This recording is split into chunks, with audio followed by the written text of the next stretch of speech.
escaped. But what is the purpose? I escaped from the Rehabilitation Center Part 2. I was told by the DLNR, Department of Land and Natural Resources, that we all had to move in a week. I didn't have the resources to afford to move to anywhere. I ended up packing my important stuff into 7 boxes and had Don drive me to my storage site. I stuffed the boxes in the limited walking space. The only place I could think of is the IHS Men's Sleeping Center on Sumner Street. I leave much of stuff in the SUV. I figured the DLNR would take the SUV. Everybody else just stayed. Now over 2 months later, the DLNR hasn't done anything. I spent 3 weeks at the IHS, Institute for Human Services, shelter. It was miserable.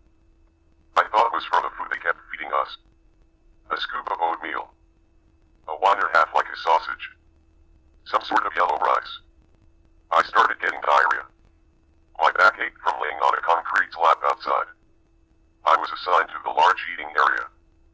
This is after they tested us to see if we could raise the 80-pound bed up to its roller wheels and then put it back down. Then they tested to see if we could climb into the upper bunk and climb back out. Because I was assigned to the eating area, 3 times a day we would be called to pick up the beds and roll them to the storage area. In my case, I had a number of bags I had attached to my bed. Storage of food and clean clothes and so on. It takes time. Meanwhile, the guys setting up the tables and chairs are waiting as you throw off your sleep and struggle to get the bed ready and moved. This was an hour before the meal. They had a meal. Then they had to fold up the tables and chairs. Sweep and mop the entire floor before you would be allowed to come back and rearrange the bed so you could lie back down. It took 2 hours 3 times a day. If you were fast, you could get a space on the benches outside. But I needed to lie down. The benches hurt my butt and back. I had small wool blanket I had folded in 4. I could lie down. So I put under a tree on the raised disc surrounding each tree, and laid there. I wasn't eating the food, so I laid out there for 2 hours until I could go in and set up my bed so I had a soft area to lie on. The diarrhea stopped for a few days of not eating establishment food, but it started to come back later. Perhaps it was from laying on cold concrete slab.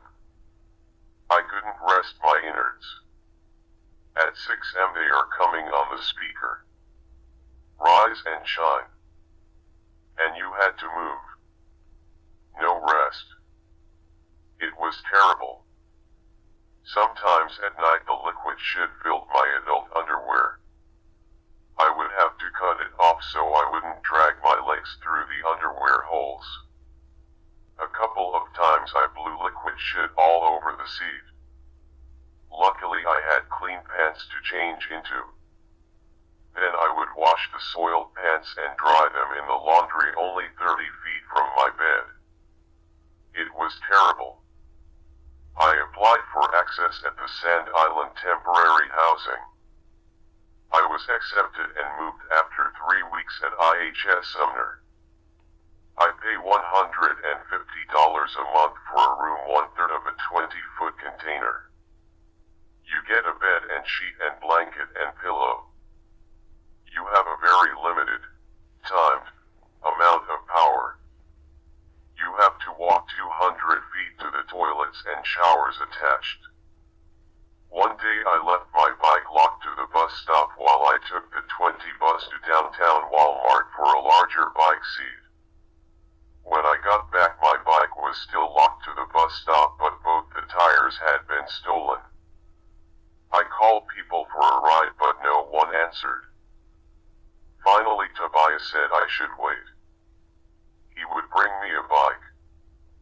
He brought a 24-inch kid's bike. I said would not try it. The 24-inch bike I bought a year and a half ago. Wore my legs out on the first ride. It made me so tired I had a stroke rowing back to my boat and nearly drowned. He said I could adjust the seat. I said it was the cycle of the pedals was smaller and exercised a different set of muscles in my legs. He took the bike and left. I caught the next bus to Walmart Giamoku, but they didn't have the 26ers in stock. The Walmart downtown said they had 26-inch bike, but I would have to wait for tomorrow after 11 a.m. I had to walk all the way back up to Sand Island Camp. It took nearly 2 hours. Don called me 10 minutes after I got there. He promised me he would drive to downtown Walmart tomorrow. At Walmart, the $113 bike was a non-shifting cruiser. I had to buy a shifting mountain bike for $170. I needed a bike that shifted to third gear to make it over the bridge, so I paid the $170. Don drove me the new bike back to my Sand Island place. He picked up my wheelless bike in the process. I took my rear luggage rack and milk carton storage off of my old bike and put it on the new bike. I put the enlarged seat on too. It worked fine. The first 3 weeks I was recovering from the IHS Sumner Street housing. Every day I sleep most of the day. I had problems getting my bowels to work and shipped automats out of crap. Rest a few hours. Then I feel okay. I go 3 days without shit. Then 1 day to clear the bowels. It's okay. I am where I was for a few months in the SUV. I built a table TP hold my stuff. I can run the laptop computer. I will soon make artwork for the colorful photo beach towels. Things are looking up.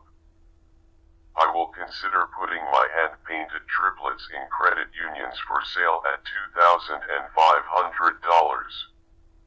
If a customer talks me down to $2,000, that's okay.